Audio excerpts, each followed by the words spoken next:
ضروری ہے۔ دنیا پوچھ رہی ہے اس احتجاج سے حاصل کیا ہے۔ احتجاج ہمارا بنیادی حق ہے، اور احتجاج وہی ہوتا ہے جہاں سامنے ظالم ہو اور ظلم کیا جا رہا ہو تو اپنا حق طلب۔ الرحمن الرحیم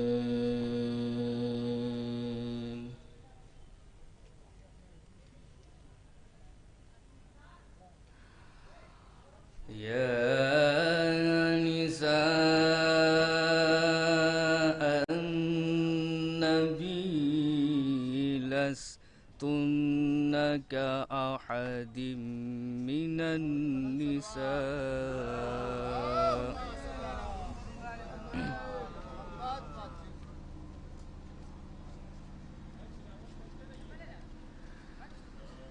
يا نساء النبي لستن كأحد من النساء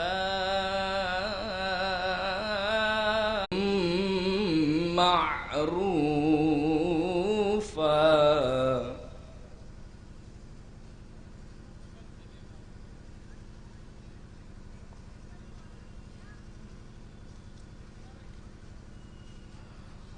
وقرن في بيوتكن ولا تبرجن تبرج الجاهلية الأولى وأقمن الصلاة وآتينا الزكاة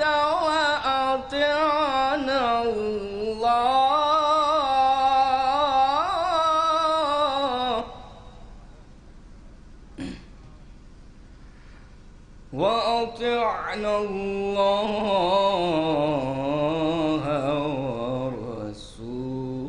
ورسوله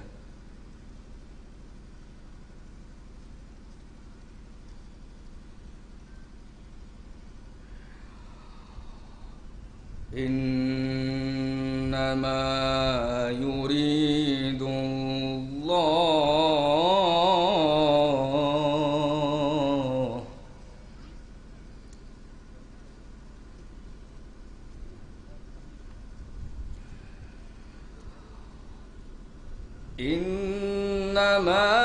يريد الله ليذهب عنكم الرجس أهل البيت ويطهركم تطهيرا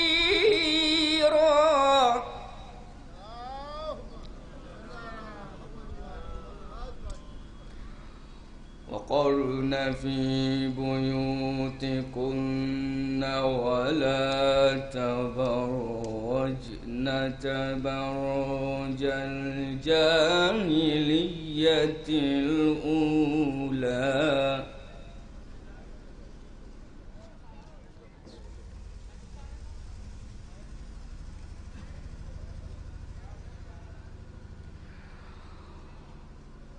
إنما يريد الله ليذهب عنكم الرجس أهل البيت ويطهركم تطهيرا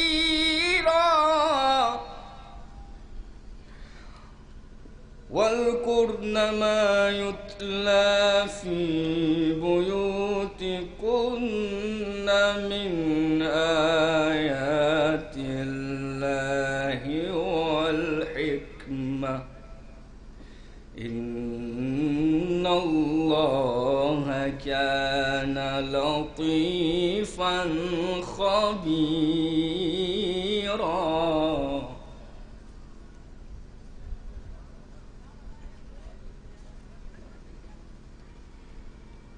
الله أكبر بسم الله الرحمن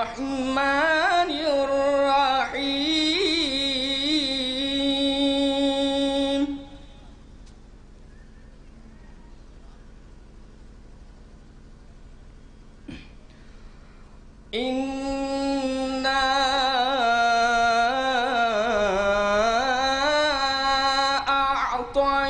أعطيناك الكوثر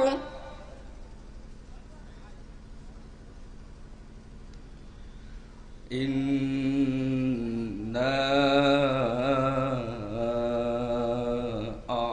أعطيناك الكوثر فصل لربك وانحر إن شانئك هو الأبتر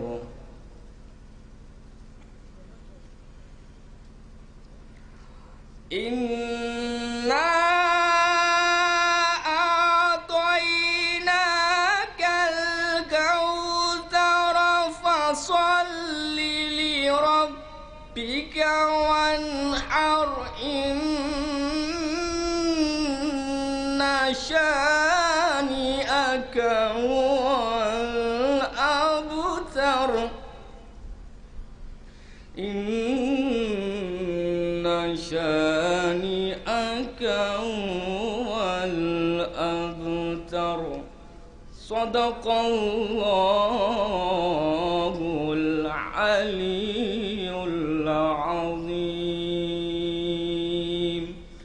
اللهم صل وسلم وزد وبارك على رسول الله وآله الأطهار على رسول الله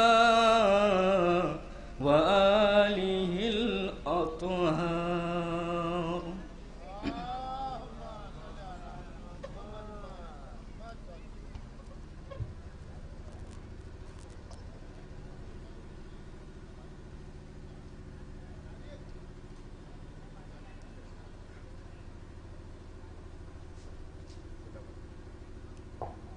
تلاوت کلام پاک حمد معبود قرآن مجید کی تلاوت کر رہے تھے. قاری فرمان صاحب یہاں حضرات سماعت کر رہے تھے. سورہ کوثر کی تلاوت کی آپ نے سماعت کیا. تاریخ کی ورق گردانی کیجیے تو آپ کو نظر آئے گا کہ پتی سے دشمنی کی وجہ کیا ہے. جنت البقیع کو اس بار کیوں کیا گیا. تاریخ کی ورق گردانی کیجیے. ابھی جن آیات کی تلاوت قاری فرمان صاحب کر رہے تھے صفحات جب پلٹیں گے تو پتہ یہ چلتا ہے عرب جاہل عرب جس کی ہدایت کے لیے اللہ نے اپنے حبیب طہا یاسین مزمل مدثر صادق اور امین کی سند پانے والے پیغمبر کو ان کے بیچ بھیجا. یہ اپنی بیٹیوں کو زندہ دفن کر دیا کرتے تھے. یہ اپنی بیٹیوں کو ظلم کرتے تھے. تاریخ موجود ہے آپ دیکھیں. اور پیغمبر اکرم صلی اللہ علیہ وآلہ وسلم کو تانا اور کشنا دیا کرتے تھے. ابتر کا تانا دیتے تھے کہ جن کی نسل میں کوئی اولاد نہیں ہے. اللہ نے کوثر کی صورت میں بیٹی عطا کی. جب انہیں پتا چلا تو یہ بہت خوش ہوئے. اور چلو عرب میں سب سے زیادہ اس وقت ایک بڑی شخصیت ہمارے بیچ میں تشریف فرما ہے. دنیا شاعری کی نہایت ہی محترم معتبر اور عظیم شخصیت. میں اپنے لیے اس وقت شرم سمجھ رہا ہوں ان کے سامنے لب کشائی کر رہا ہوں. نذیر باقری صاحب اس وقت تشریف فرما ہے. انشاءاللہ آپ انہیں سماعت کریں. کبھی کبھی بات جب نثر میں نہیں پہنچائی جا سکتی تو اشعار کا سہارا دینا ہوتا ہے اور یہ خدا داد صلاحیت ہوتی ہے. اللہ جسے نواز دے یہ آپ کا شرف ہے. معصوم عالم شہزاد کونین نے آپ کو اس کے لیے چنا ہے اور آپ اس خدمت کو انجام دے رہے ہیں. خدا آپ کو حیات دے, صحت دے. آپ کی خدمات ایسے ہی قوم اور ملت کے نام ہوں.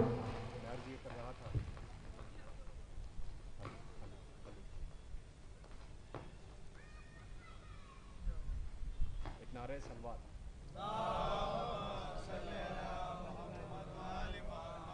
اس اہتمام کی قبولیت کے لیے بلند ترین سلوات.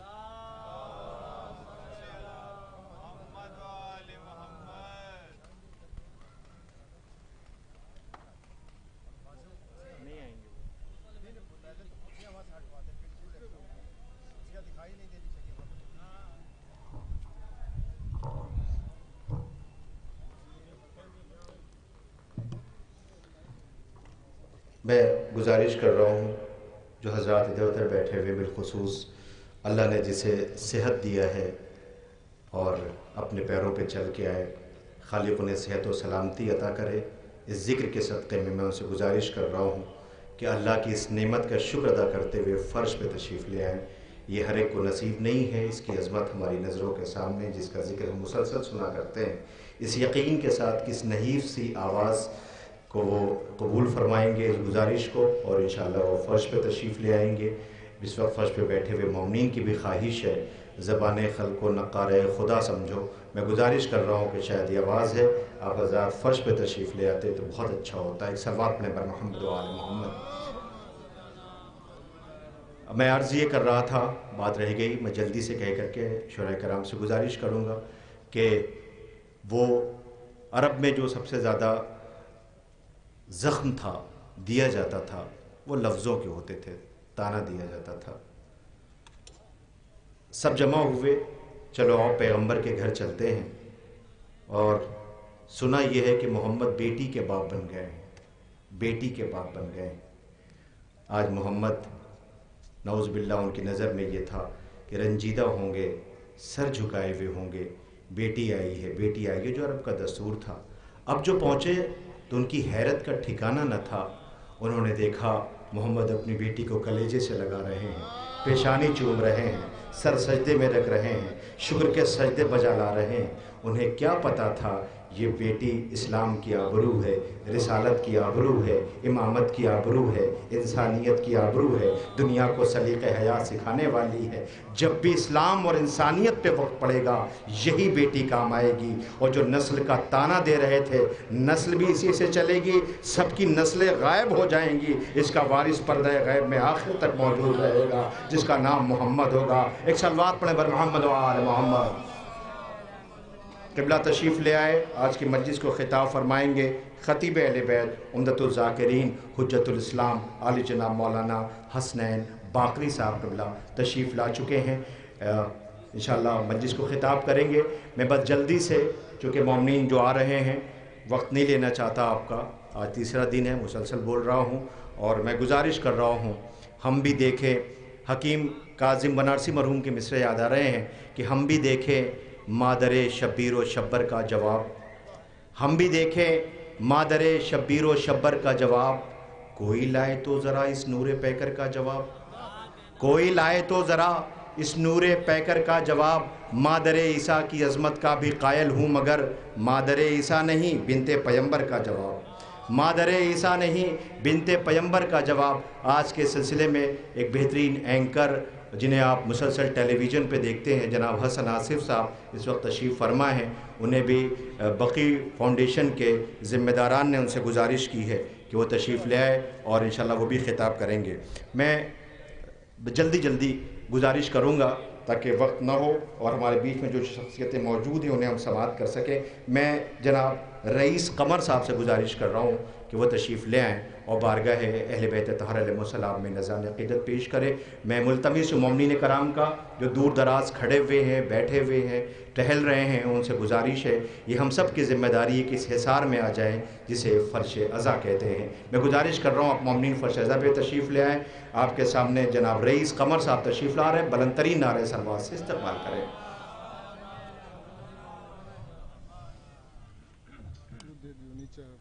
چل نہیں رہے کیا؟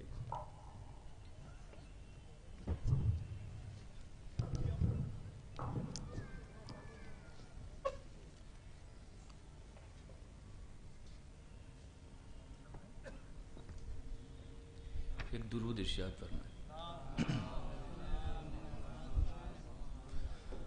ہم کیا بتائیں دہر میں کیا کیا ہے فاطمہ،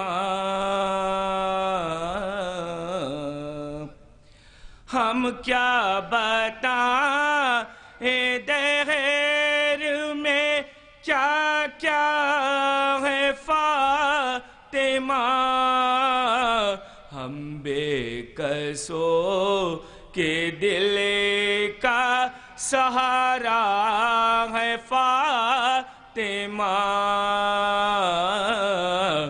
ہم بے کسو کے دل کا سہارا ہے فاطمہ، ان کے بغیر دین کی پہچان کچھ نہیں، ان کے بغیر دین کی پہچان کچھ نہیں، اسلام مصطفیٰ کا ہی چہرہ ہے فاطمہ، اسلام مصطفیٰ کا ہی چہرہ ہے فاطمہ،